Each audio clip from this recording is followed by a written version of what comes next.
My name is Ibrahim Mogra and I live in Leicester.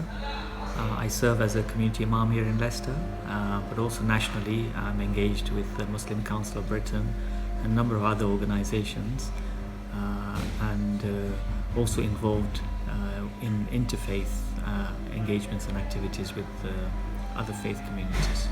Well, I've been aware of HMC since its inception. I have many ulama colleagues who are deeply involved with the HMC, and they have been in touch with me from day one. So I have followed the work of the HMC. I have tried to keep on top of developments within the organization. I've kept an eye on how the communities are responding, or even rejecting the HMC's services. So I'm reasonably aware of the organization. However, I had never seen the inspectors in action. I've never been into an outlet where the inspector arrives and carries out his inspection, and never been into the back of a delivery lorry to see how the meat is delivered, how it's stored in the cold rooms. I've never been in there, and this time round HMC have given me a chance to do exactly that, and to see what the nature of the day-to-day work of the inspector involves. So today I've learned that the halal monitoring exercise is not as straightforward as even I myself might have thought. It's complex, it's time consuming, it needs vigilance, and it needs thoroughness, and that's something that I experienced on the visit today, where the inspector was very thorough. I didn't realize that HMC asked for receipts, and then they check the receipts, the date on the receipts, the items listed on the receipt, to the very last detail of the weight of the carcass and the number of animals. And then if you're talking of chicken fillets, the weight of each bag and the tagging system and the numbering system. And what impressed me very much was the software program that HMC used to log in all the details, that you have a live, if you like, way of keeping an eye on every aspect of the inspection.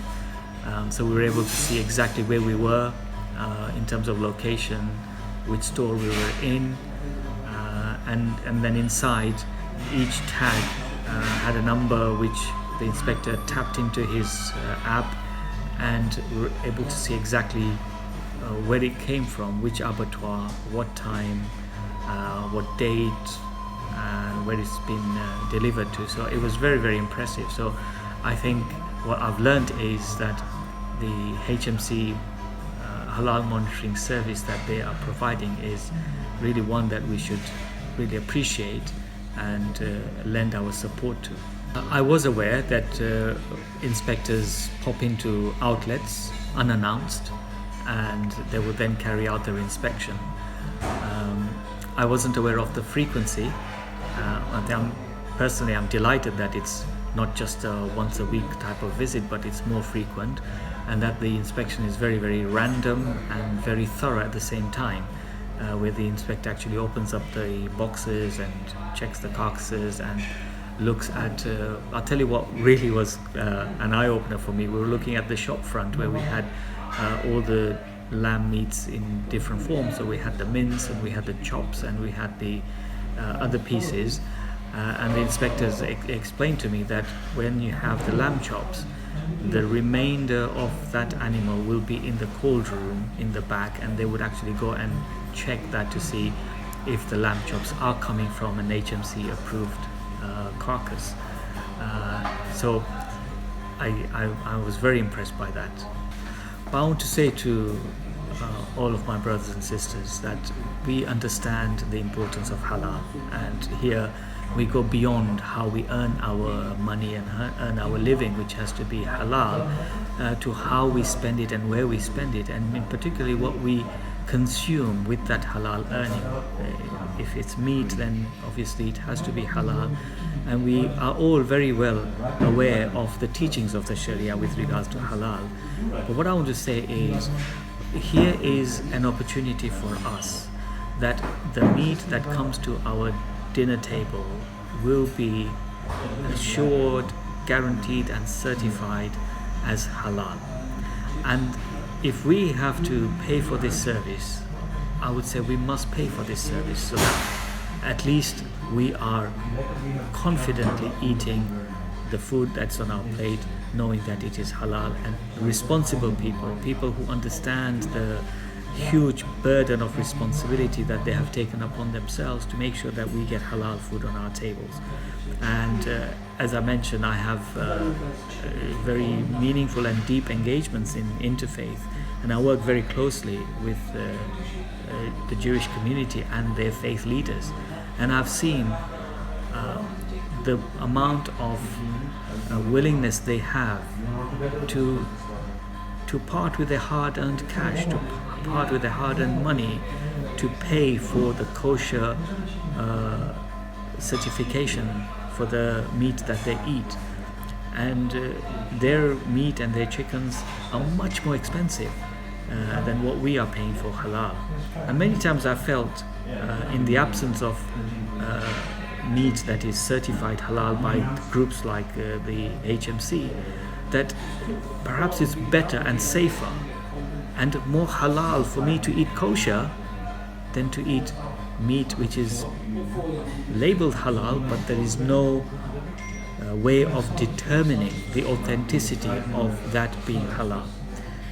So I really am very thankful to Allah that we have the likes of HMC and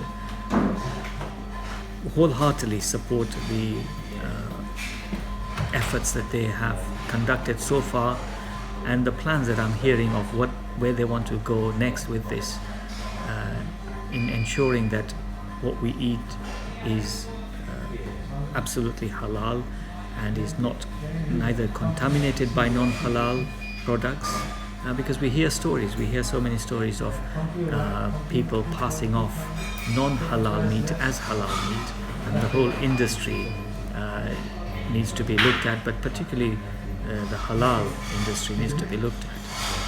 And perhaps also something on a tangent is maybe we need to reconsider our meat consumption. I feel very strongly that we as Muslims perhaps eat a lot more meat than we ought to, and maybe we need to diversify our diet a little more so that there is less meat content. I'm not suggesting we stop eating meat, but certainly reduce the amount of meat that we consume. I think hopefully that will have a reduction in the demand. Because currently the demand is so high that personally I don't believe we have sufficient abattoirs that can produce halal meat to meet our demand. So the demand is higher than the production. So the question arises to my mind is, where is that remainder of the supply coming from? Is it non-halal meat that's just being passed off as halal? Allah knows. So HMC's work is crucial and critical in ensuring that what is labelled as halal is only halal, and if it carries the HMC certification, I for myself, I am absolutely content that that is absolutely halal, and I have no doubts whatsoever. Only Allah knows best.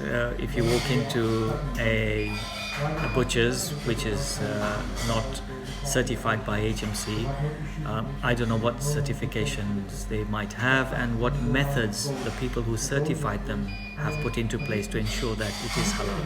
For HMC, I can put hand on heart that I have been with an inspector. I spent a morning with an inspector and seen exactly how thoroughly they check the products in an HMC certified outlet. I would be hesitant. Indeed, since HMC has been available to us, I don't shop from non-HMC certified butchers. We only buy from HMC certified butchers. There is the issue of some of the restaurants which are not HMC certified, who say that their meat is supplied by HMC though they have not got HMC certification. That's partly reassuring, but I don't have access to the kitchens. Will they allow me to go back into the kitchen to see that the meal that they're preparing, that I've ordered, is actually coming from an HMC certified outlet? So there are issues that need to be looked into, and I just wonder that if you are being supplied by an HMC certified supplier, why the reluctance to have your own establishment certified as HMC? I think that's the way forward, and the more of us, both as consumers and business people, support this great service and much needed service, the more reassurance we all have that the meat on our table is absolutely halal. I think this is debate about stunning and non-stunning is a debate that has to happen and must continue. Indeed, our own ulama have different positions on this. Having said that, I believe that if the rules and the laws of our country provide for non-stunned halal meat, then that's the option that we should always opt for, because that is the closest to the sunnah method, and based on scientific findings, that provides with the most appropriate kind of meat and the healthiest or the best meat, if you like. If that provision were to be taken away from our country, or from us as British citizens, if the British government were to ban non-stunned meat production, it would cause issues. Personally, for me, I would be troubled by that. But of course, this is something that we as ulama need to debate and to discuss to see what's the best way forward.